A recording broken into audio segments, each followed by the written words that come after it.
Fitnik Tuesday back for another week. We had a question come in asking us, when I squat, I tend to use my quads more than I use my glutes and my hamstrings. How do I get that to switch the other way around? So really good question.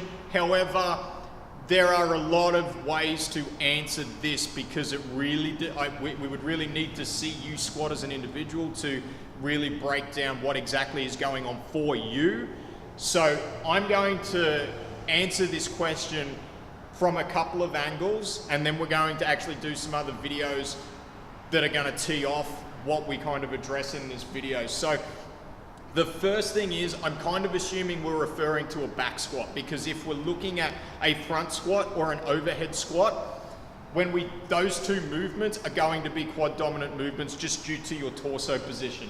So one thing that I would look at to start off with is, how are you squatting? When you put that bar on your back, are we squatting? Generally, we coach one of two ways depending on the goal of the person.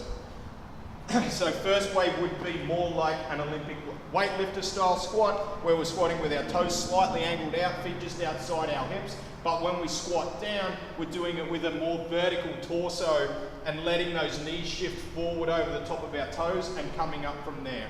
The second way that we do it would be to shift those toes to point forward. We're going to try and get the person to get a more vertical shin and really to drive those hips back and sit back into that squat and then drive up out of the bottom. So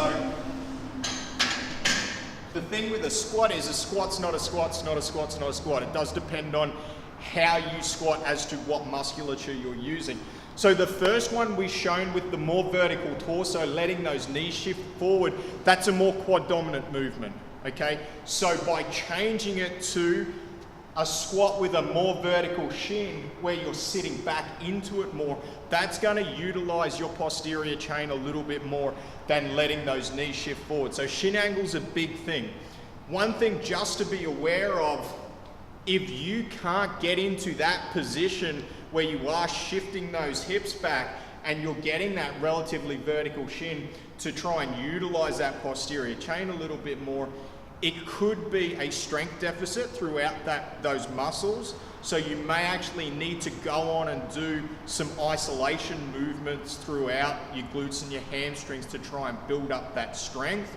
Or if you're trying to go heavy and you have been squatting with that upright torso, and then you try and make that technique shift over to the other way of squatting, you do have that strength deficit throughout your posterior chain compared to your quads, you're not necessarily going to be able to lift the same amount of weight. You're going to have to rework that squat technique, start it from the start, and really focus on feeling it throughout that posterior chain. So when we hit that bottom position, are we digging those big toes into the ground and really trying to squeeze those butt cheeks together as we come up to try and get that engagement from the bottom? So it can be as simple as just a mechanics thing.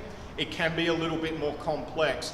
We're going to talk about next week where we're going to do a mobility and stability circuit that you can do for your posterior chain before you start squatting, to hopefully get a little bit more activation happening and try and get that working. But the way you squat can be a big thing as to what muscles are we using. But as I said right at the start, it's going to be very individual to you and to what you do. It could be a strength deficit, it could be mobility deficit, there could be a whole bunch of things going on that needs to be, I guess, diagnosed by a coach. So hope that helps out a little bit. If you've got any other questions, let us know. See you next week.